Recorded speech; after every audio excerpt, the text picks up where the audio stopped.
So, ito. Nag-run tayo ng work at home. Finally.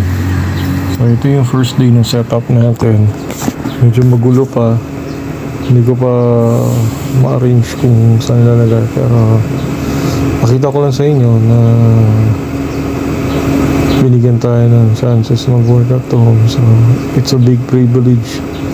Especially para sa mga pumapasok sa malalayong lugar, spend an hours, gigising na maaga, so para makarating nun sa tamang oras.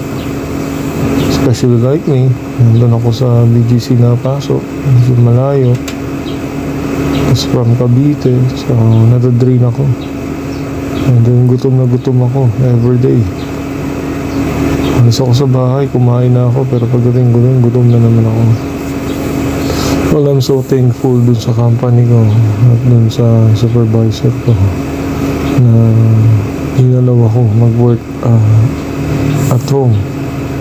So, it's been an honor na mabigyan ng chances makapag-work at home. Ito nga, pumayat ako.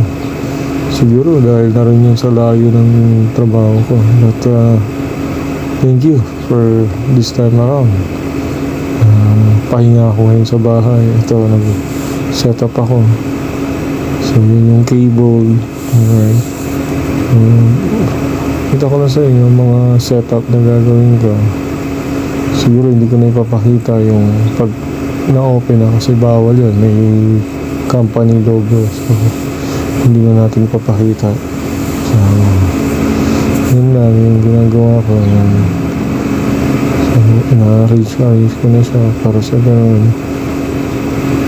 Paplastar ko na yan doon sa aking table.